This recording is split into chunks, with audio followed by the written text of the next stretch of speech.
Episode number 7, new week opening gap and new day opening gaps, right?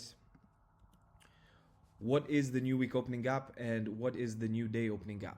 A new week opening gap is defined by the closing price on Friday and the opening price on Sunday, right? Most of you are going to understand this. New day opening gap defined by the closing price of the previous day and the opening price of the new day, e.g. Tuesday's closing price and Wednesday's opening price, or Wednesday's closing price and Thursday's opening price. That gap, right? That's what we use. Okay, now new week opening gaps and day gaps only have two functions you need to consider. It's the same as the liquidity concepts. A level to target, okay? We can use it as a drawn liquidity, or a potential key level to trade from. We obviously have to build a framework and analysis using multiple concepts, which we're going to go over in this course, to determine how we will use the opening gaps. Okay, example. If bullish with a drawn liquidity higher and we have a new week or day opening gap below us in discount with sell side liquidity hovering around the level, we consider this as a key level for price to reverse from, and we can use it for longs just like we would in FVG, right? If bullish and we have traded into a discount key level and run out stops and we have a new week opening gap or new day opening gap above us, we can use that new opening gap as a drawn liquidity to target for longs, okay? Do not aimlessly map these out with no context and narrative. You must build an analysis with a bias before determining how we're going to actually use the opening gap. Are we going to use it as a drawn liquidity, or are we going to use it as a key level? Okay, an example here. Here is the Nasdaq. This is our discount low. This is our premium high. Here is 50%. We have SMT, okay, over here. And it's Thursday after a very bullish week. So we know with the open, high, low, close dynamics, we could potentially be creating the high of the open, low, high, close of a bullish weekly candle. We then have this new day opening gap, okay? And we're still in a premium here with SMT at a key time on a higher time frame chart, like a weekly is days, right? And here is equity open, right? So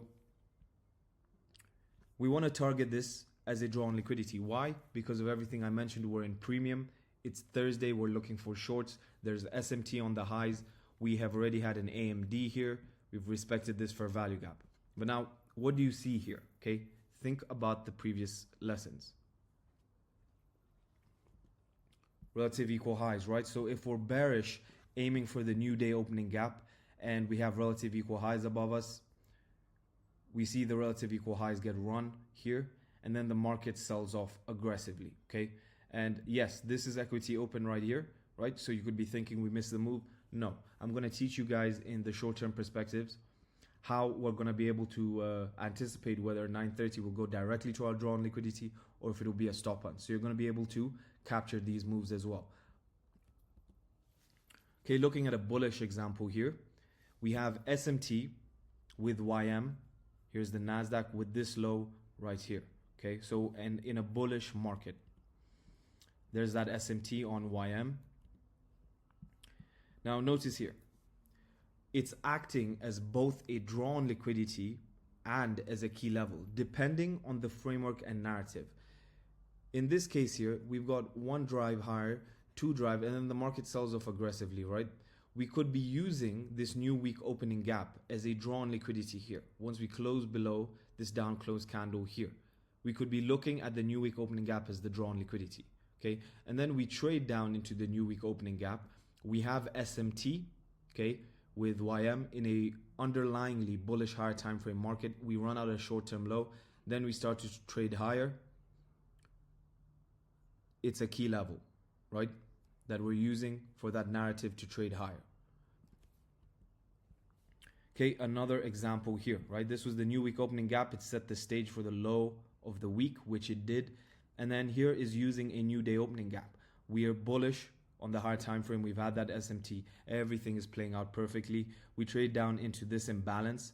Then we have this discount low to this premium high. We have a short-term low hovering around just above the new day opening gap when bullish, right? Making the new day opening gap very high probability to send price higher. And look at that reaction from the new day opening gap, right? Not random at all.